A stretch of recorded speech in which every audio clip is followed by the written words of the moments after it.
Hello, and welcome to another episode of Awaken, Heal, and Transform with your host, me, Francesca Raffa. It has been a long summer already. I feel like there's been a lot of shifts happening. There is a lot happening cosmically, and we're all feeling it. We're all really feeling these shifts, whether we're conscious of them or we're unconscious of them. But something is really moving through us to step up, to really radically take responsibility. So I have a beautiful guest coming on this episode. Her name is Robin, and I journeyed with her through my 3-month container last year. And she's really inspirational because it just goes to show that when we're working with the feminine frame, we aim to create sustainable change. So this means that you're not just stepping into the container and being in that space of change there, but the change continues to everfold and unfold. And why? Because in these spaces, what we're doing is we're tuning back into our desires and needs and learning, well, I guess it's unlearning to then relearn and reprogram how to honor our needs and put ourselves first. And through this, we work on reconnecting to the body and listening to the subtle cues that our bodies are signaling us all day long, that are telling us what it is that we need. It's just that the disconnect between our mind and our body is so strong that we often don't pick up or notice what is arising within us. And there's many other factors to that as well, of course. But it's just going to be a pleasure to invite Robin here to share her journey and what we move through together, but also what has been moving through her in her space and has guided her into taking the leap and going traveling and all these new adventures for herself in her own self-discovery as she steps up into what her calling is, to be of service in the many ways that she is, and she'll be talking us through that as well. So looking forward to diving deeper into this conversation with Robin. So let's welcome Robin on to this episode.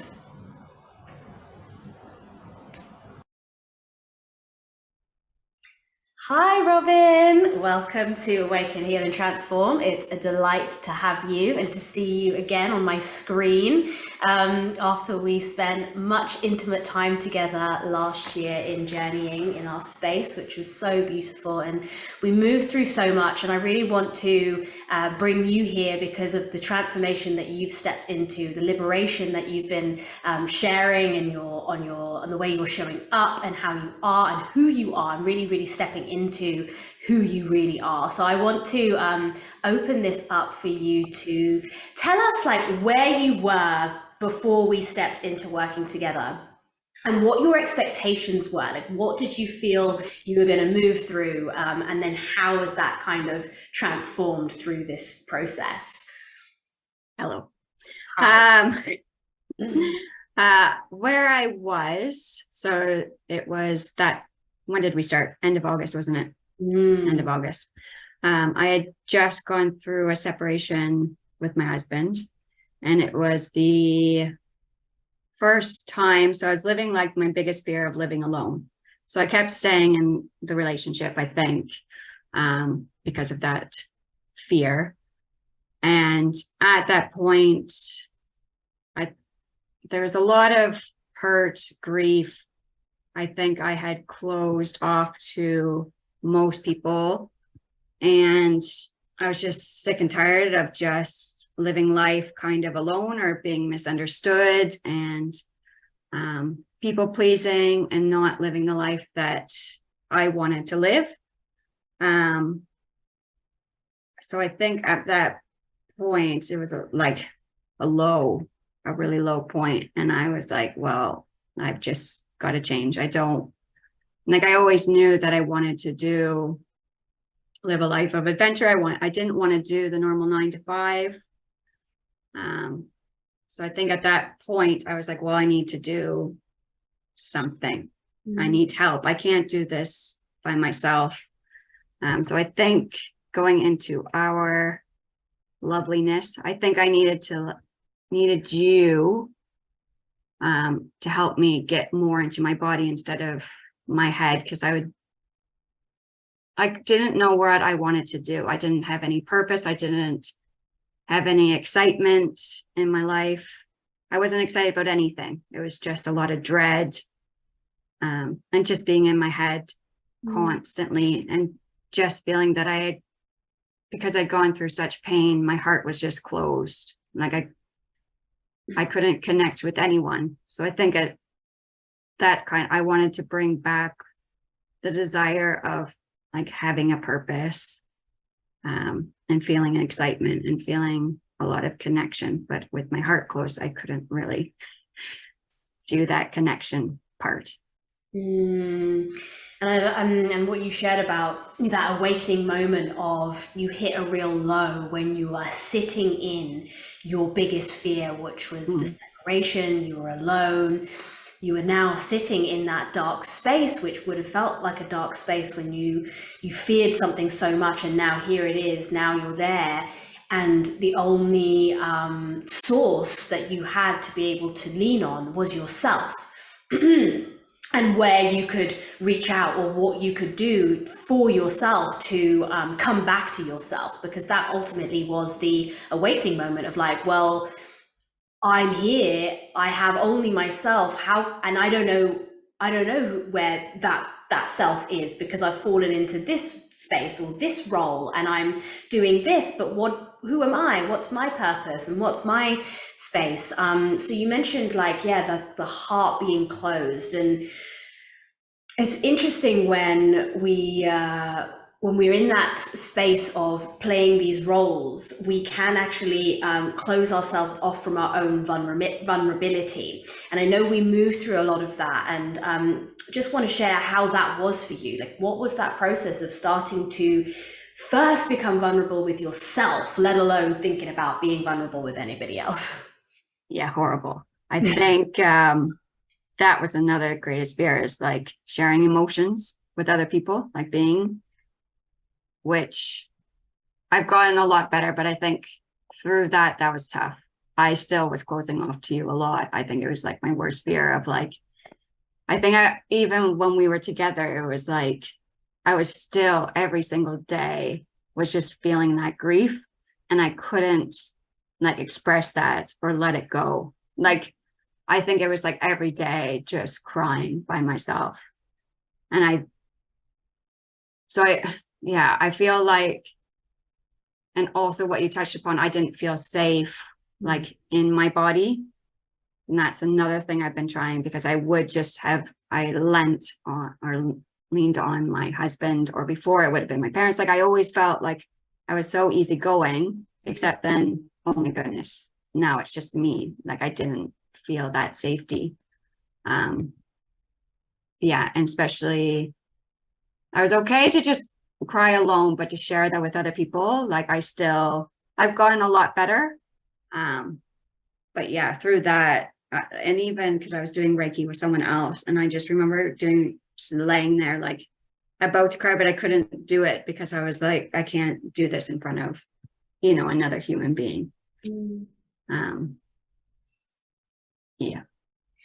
Yeah, and as women as well, I feel like that's a big one that a lot of us have to move through, that vulnerability, as not showing that as being a weakness, as what we've been taught and told, that our vulnerability or emotions are weak. And and especially moving through spaces of maybe witnessing our mothers or people that we look up to in our lives as women, showing that strong presence and being in this patriarchal culture of like, well, there's strength and crying is weakness, or so to actually have to break that barrier with others is often that big fear. And it's one of those fears that I feel like a lot of us have. Like, we really deeply desire within our hearts that deep connection, but it's like, if we can't find the comfort in that connection with self and not shaming that part of ourselves, then it's going to be very difficult to be able to share that with another intimately. So when we're stepping into like, your comfortability of finding safety to be able to hold yourself in your crying or in your emotions, that is coming back to the body. And I love how you shared that, because safety is almost like that only element that we have to be able to feel. We are unable to truly feel unless we feel safe within ourselves to hold ourselves. So I always like to call it that process of the inner mothering. How did you feel like we moved a lot through inner child work, didn't we? Because finding that safety, we have to go back to the foundations of the inner child and becoming our inner mother. And I feel like we moved through quite a bit of that. How was that process? Yeah, I think at first it was hard to like connect with her, or like I didn't know like what to do. But even now it's still like a process. Like I remember one, like just recently, because I keep remembering, you've got to do the inner child work.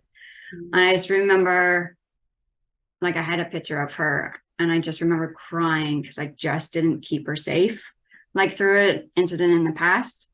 And it is like, it is tough, because I think you do then, like if you feel fear or any emotion, it's like, why is this happening? And for me, I always had to go back to try and figure out where it came from. Like for me, understanding, then I can, I don't know, I feel like then I can be more empathetic and be like, well, no wonder like this happened. Then I can like sympathize with her a bit more. So it is interesting, because it just seems to be always the same pattern. Like now that I've kind of connected, it's like, oh, it's this, like when you get down to the root like issue. So I do find it still tricky, because it's like a picture, or like, it's just like, am I talking to myself? But it is one that I think will be like a journey. Like there are good times, but it is just that understanding, instead of like shaming her for feeling that like sadness or emotion or fear, like you shouldn't be feeling this way. And it's like, well, I think that's where the understanding comes from. If I know what the root cause is, it's like, there is more of that sympathy, I would say. Yeah, like bringing in that self-compassion and acceptance of whole self, rather than adult Robin or adult version of how it should look or should be. Yes. And I think, because that's like, sometimes I think, well, I shouldn't still be feeling like, I thought that I'd heal something, and then something will come up and it's like, and I will still sometimes like shame it, but I've come to realize that's always going to be a part of me. Like even in the summer, when being alone was like my greatest fear. And I think that's more like the inner child's greatest fear. But me as a woman living alone, I've always dreamt of it, like having a studio flat. So it's like a weird combination of like you're living your worst fear, but then it's like your greatest goal. Or like, as I say, being seen. When I said to you that my greatest fear as like the inner child is being seen, but then I always want to be seen as well. Like if I'm like in my woman, like I just love being seen. So I feel like it's just, I've come to realize it's like a balance. Like I need to be like, it's okay, I've got you. And then just have her in my back pocket and be like, it's okay, because I will be there for you to like soothe you through this. But it's almost saying like, I've got your back, like a balance. Like it's just always going to be there. It's not, it'll get easier, but I think that fear or whatever that trigger is, it's always there. And I think for me, it's to not shame that when it comes up and think, it should be already healed. That's a good one. Yeah. That it should be already healed, right? Because the layers are going to continue revealing. And the fear element, it's like, if we all knew how beautiful it is to have fears, because when we have our fears, and we all have fears, and we dive into them and work with the fear, that is our greatest liberator. Like you said, like you feared being alone, but then ultimately you always had this vision of what that would be like and how freeing and liberated you would be in your own studio flat and this and that. And it's like, so it's the duality really, or the counterbalance paradox of the fear, that it's like, oh, this is going to be so much come up for your growth. And ultimately, that's what it comes down to, is like when we think about things on that grander perspective of why we are having this living experience, is to move through things of growth. And that really does evolve around entering those fears from a space of, how can you teach me? How can you teach me so I can rise higher? And you were sharing about moving from being in your head a lot and into your body and heart. Was there a moment where you felt like you understood that connection? Or do you feel that it just kind of subtly happened, where you were picking up on the cues more, knowing that we were working in the body? Or what was that like for you? Yeah, I think it was a gradual thing, or I think I remember it was, I think February or something, where all these people were like magnetized to me. Like, I feel like I could feel things a lot more. I wasn't feeling anything. Like, I was just numb. And it was just, I could just feel a lot more like love in my heart space, where before it wasn't there. And it wasn't until like, there wasn't a moment where it's like, oh, I'm just feeling, it was just like a gradual thing where I was like, oh my God, like I'm feeling so much. And at the same point, I didn't want to feel it either. You know, it was just like, oh, it's almost like scary. So I think, yeah, that embodiment is just, and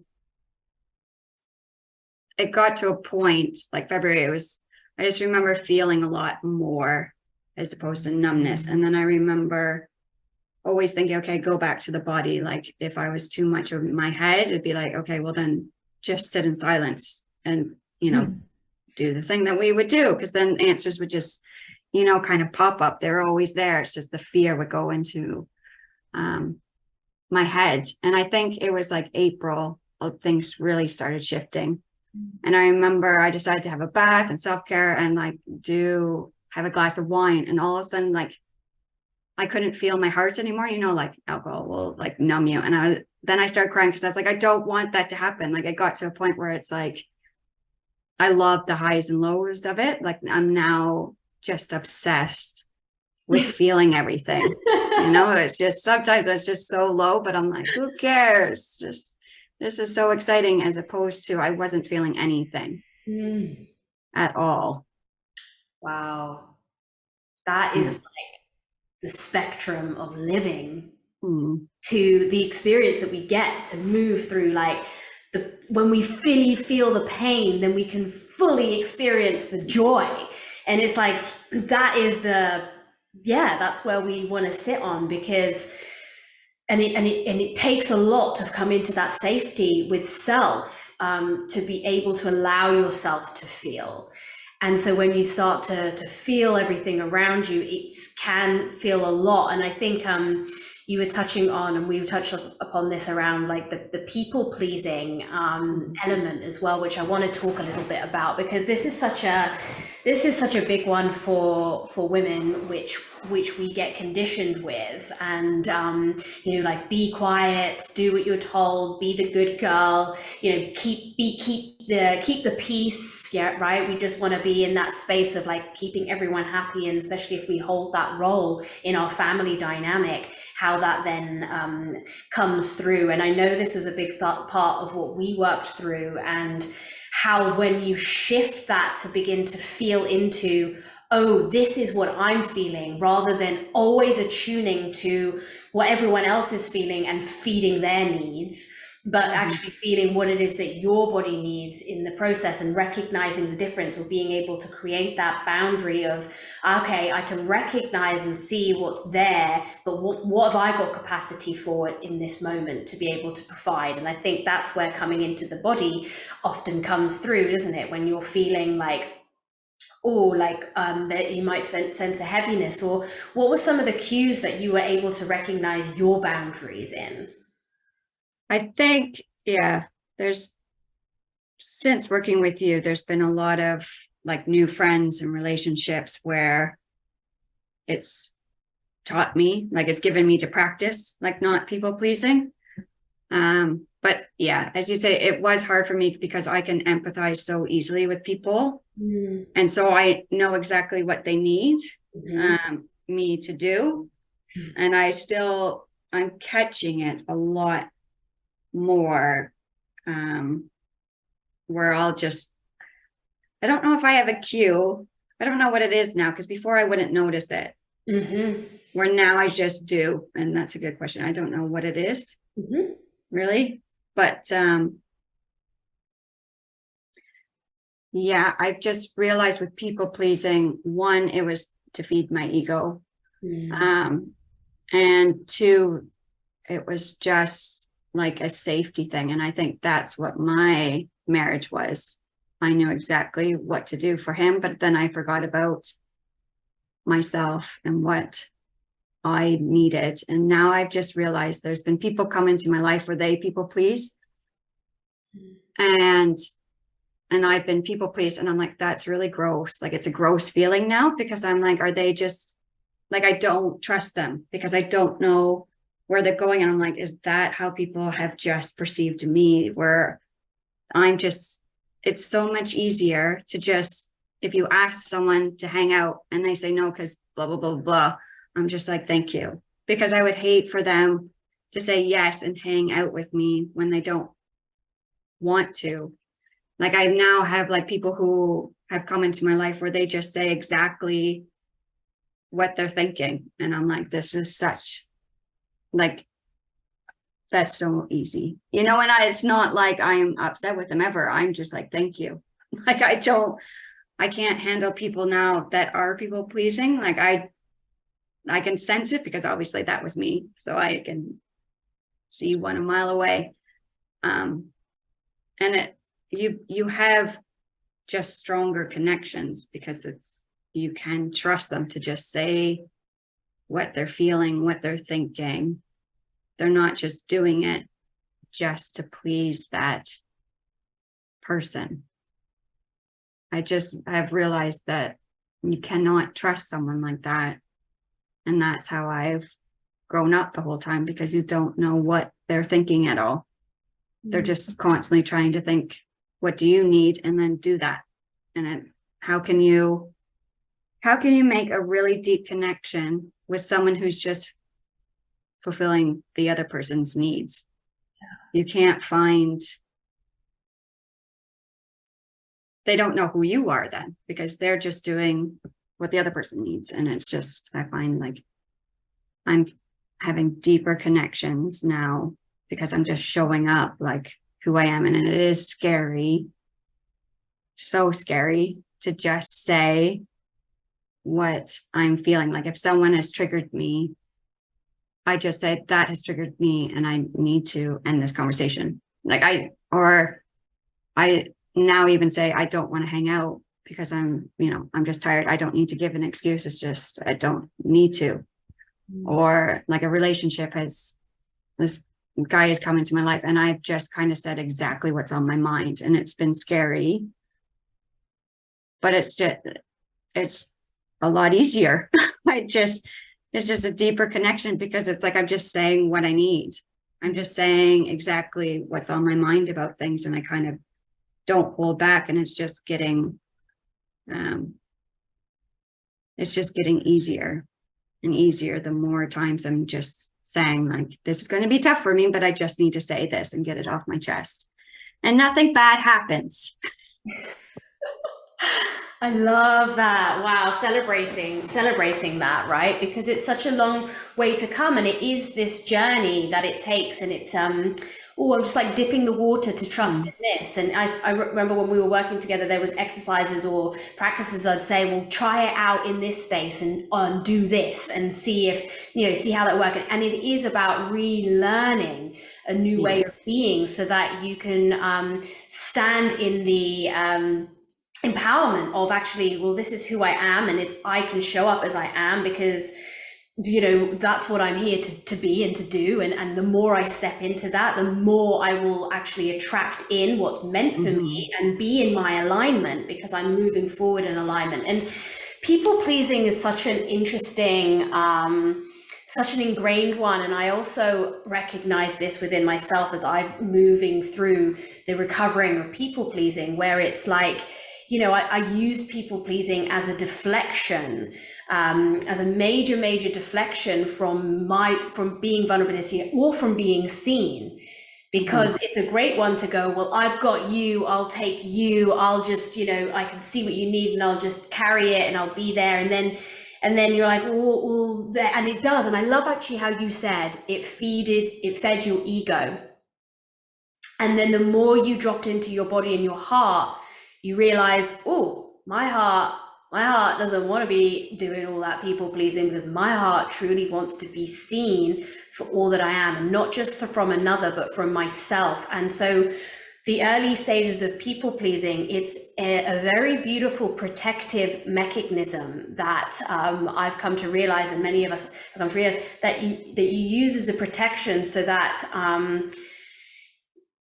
because you're afraid of people seeing the certain shadows that you have not been able to witness and hold within yourself. So people pleasing is that aspect of like, well, no one's going to trigger me if I just take on, or if I, put everybody else's needs in front of my own. Nobody's going to trigger me or make me face something that I don't want to see within myself. But when you take the accountability and the responsibility, as you have done, you move through the work and you're able to sit in some of those things that you didn't really want to face, like willingly, but if you entered into it and you were there and then you've got it, you're facing it, the more that you face those shadows or those fears and those parts of you that are shamed and all of these things that we've held, it's a lot easier to open your heart then, because you've already accepted them and you've already welcomed them in. So even if someone else is seeing that within you, you know how to hold that within yourself, if that makes sense, right?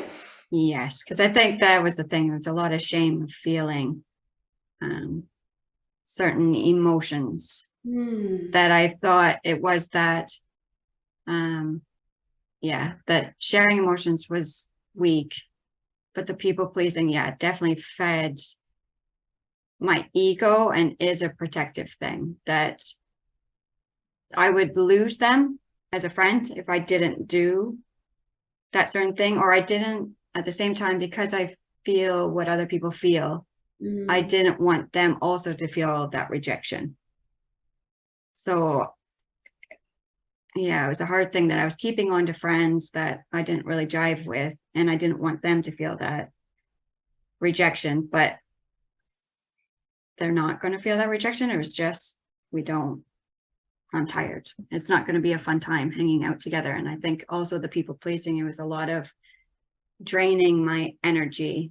It was just like how I said about sports day. Remember how I was like, what's sports day? Well, sports day was just an complete ego boost. And so now that I've kind of healed things a lot more, the past sports day was horrible. It wasn't as fun, because I just didn't need that ego boost. So it was just like, I'm doing this, and then what is the gain? Like, I didn't have that ego boost to like propel me and keep the energy going. So it's just me working really hard for not that same gratification, because I didn't need it. I didn't need the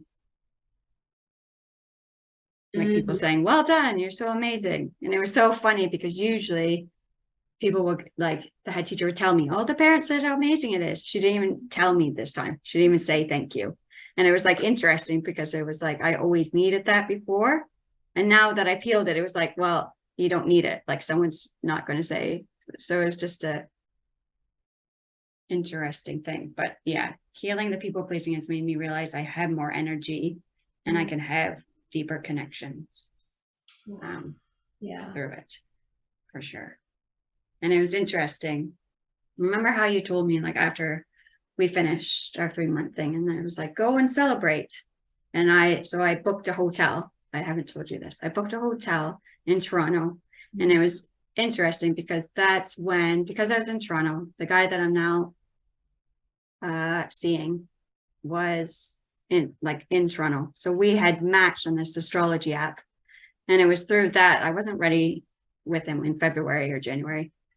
And then everything, as soon as I opened, it was like all these people were just flocking, like magnetized towards me. And it was interesting because now I can just sort of practice, like, because it was like, here we go. We're going to try things out, heart open. We're just going to be vulnerable and just say what we want.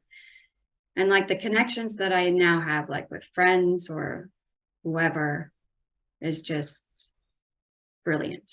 Like I can't, like all that healing. And it was so funny, like the celebration thing, go to a hotel, connect with this person. And now it's like, test it out. Let's see what happens when you are. And it's through all that work of just opening my heart with you and feeling safe in my body and feeling that I can be that ego boost to myself. That it's like all this stuff, like now quitting my job and I feel like we were trying to, the whole point was to try and get into joy, adventure, passion, and like connection. And it's just like, you don't think it's happening or you don't think it's working at the end of it until it's like 4 months later. And like everything we said was just boom, like thrown to me.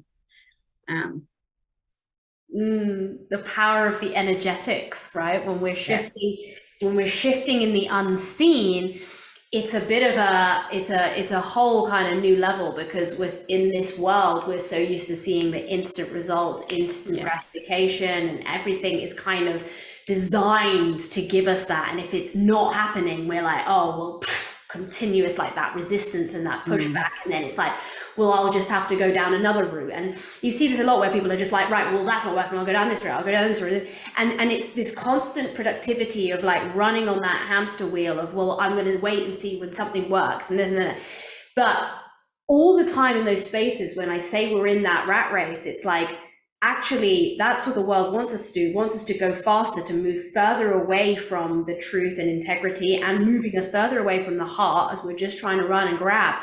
But actually in those moments, it's like, slow down, stop, pause, take a whole break from all of it to come back into that, come back into the heart. And like you were saying, when you're moving on that hamster wheel, there is this idea of wanting to receive the validation from everything else externally to say you're doing a good job. But how sustainable does that become after it? And it leads to that burnout, doesn't it? And even just speaking with you in this moment now, the energy of the grounded presence of, there's no need to prove, there's no need to be anything other than who I am. I trust myself wholeheartedly. I've got myself. No one needs to come in with their validation, because I can validate myself and my worth. And this is really what I'm seeing in terms of the transformation. And when you're stepping into that embodiment, then what is possible for you? Like you took the leap to leave your job, which, you know, a year ago would have felt like the scariest possible thing ever. So talk me through this process of what's moving through within you to be like, I've got myself.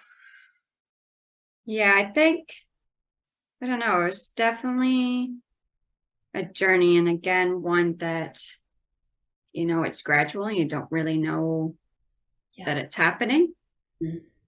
But even like through this process of like packing things up, I've noticed it a lot more, because before I would rely on someone else, you know, like, this is too stressful, this is too overwhelming, there's too many little boxes, I'm not going to be able to cope and do all this.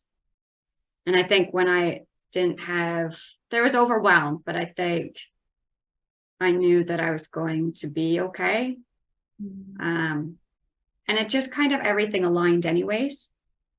Like I was always tinkering about leaving my job, but I didn't know like financially how that was going to work. And it just through the process of the divorce and separating our resources. And at first I didn't think, like, I was going to, because we were selling a flat, or he was giving me whatever. but I wasn't thinking that that money, I would just need to use it on a down payment for another place. And it was kind of, I just had a download, why don't you use a portion and just go? Like, why are you being so ridiculous? Everything is aligning perfectly for this moment for you to just quit your job. You want to quit your job, just do it. And I didn't feel scary, like even leaving. Like my last day, I wasn't sad. Like I was sad because I've made good connections with the children and teachers and everything, but it just felt right. And even knowing that I'm going to go travel Southeast Asia by myself I have to have myself. I have to be like, I wouldn't be able to do that without having someone else usually to make that big of leap. And I just don't feel scared. Like it's just more, well, maybe on the day on the plane, it might be a different story, but right now it's just so excitement to do it. And I know that I will be fine. I think knowing that I will be fine and feeling confident in that is different to how if I think back to how I was before, I don't think I would have been able to make that big of a leap. It would have been too scary unless I had someone with me, for sure, because I didn't feel safe to just be by myself. I've done solo traveling, but it was like Europe, so it wasn't, Yes, it's different. It's different. Yes. Yeah. And to not know where I'm gonna end up. Like I don't have a safety net, like after a year.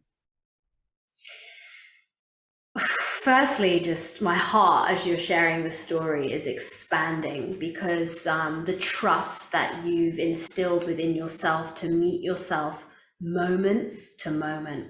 And it's really about when we're working with the heart and we're coming back into the heart, it's presence. And it knows I am presence. And this is a really beautiful statement that I feel like I've been sharing a lot recently, but we can only ever meet ourselves in this moment. And what do you want to do in this moment? You want to go traveling. You want to be on that space. If you're on the plane and you're going to come up with fear, yeah, but you trust yourself enough to know how to hold yourself. And I think that's how we are, we want to live more fully. Well, then we have to live in presence with what we're needing in this moment in time, and whatever comes up, whatever months down the line, that's when we'll meet it. Because if you don't take what your heart is desiring to tell you to do now, you're missing out on the opportunities that could present themselves in those moments. And that's what it means to live in alignment with your heart-led drive. And that's what's going to drive our passion forward, and that's what's going to make us live with passion and purpose. So just celebrating all of what's to come, and I'm really, really excited for you and your journey. And I know that when we were working together, you always wanted to step into wanting to help people and change or have a transition into your career and becoming this coach. And I know you've mentioned a little bit about that coming, and I'd love you to share what you have planned in the future around this. Yes, I'm hoping to dive in September. Oh, butterfly. I've been seeing a lot of butterflies recently, and I know it's all about transformations. Because also the last day of school, we were in mass in my Catholic school, and it was the last song, and I always cry. It doesn't matter because I'm leaving. Anyways, right in between on the altar, a butterfly started swirling around. I was like, oh my God, this is freaky. Yeah, so I think I've always been toying with the idea of coaching.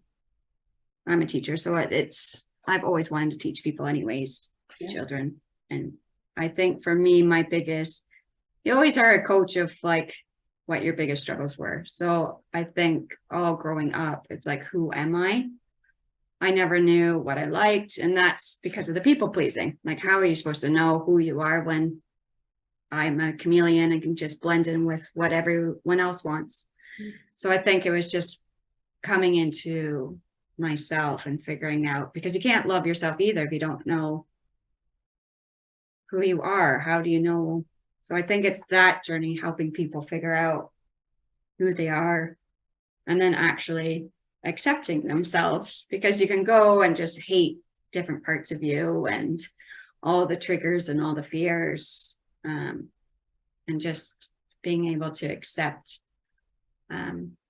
themselves. And then I think guiding through relationships obviously were a hard thing. Friendships, romantic, all of that was hard, because again, how do you set boundaries and standards when you don't know who you are?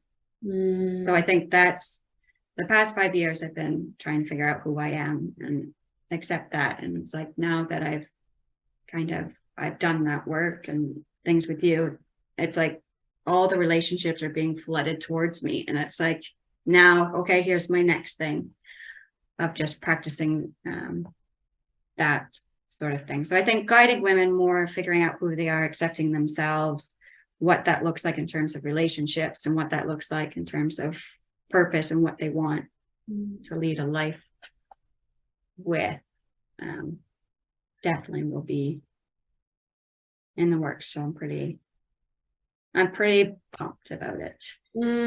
Watch this space, Robin. And you're also a Reiki master as well, aren't you? To weave Not a master. Not a master. Level 2. Reiki practitioner. Yeah. To weave in your magic of healing as well. So watch this space for your offerings to come forth. I'm just excited for you to step into your purpose and into this journey with everything that's meant to bring. And being in your feminine magnetism as well, recognizing that when you align to yourself, what that flocks in. You know, this is energetics, the attraction, like be what you want to attract in your life. And that's when it all comes back to go within. You know, if we're wanting something, well, how can we become that so that we can attract that in? We have to become what we want. So beautiful. Thank you so much. I'm just aware of the time, so I'd love to just ask if there are any final words of wisdom that you want to leave the listeners with, or any teachings that you want to drop in as like a mic drop moment. I think it's more, if you're feeling the fear, it's being curious about it. Why is the fear? And then kind of just toy in and do the fear, because that's where like the magic happens. There's always, the fear is there because of the growth. And I think it's just, if you're feeling something, just say it to someone. Just say what you're feeling, because they might be feeling the same way. And it's just, life is a lot better and magical when you can have that deep connection through being a lot more vulnerable. And opening up your heart. If I can just say, just open up your heart and work with you, because when you embody yourself, magic you're magnetized, as you say. You feel things just come to you. Like, it's just easy. It's not easy, but it's a roller coaster, but it's a fun ride. It's a fun ride. Yes, I love that. Thank you so much. Open your heart, feel the fear, do it anyway. And remember that you are the magic. You are the magic. Thank you so much, Robin, for sharing this time with me and sharing our journey. I'm going to pop your details into the show notes so that everyone can follow you on your journey and watching your space of more transformation as you step into your offerings that are coming in the fall. So thank you so much, Robin. Yeah, thank you as always.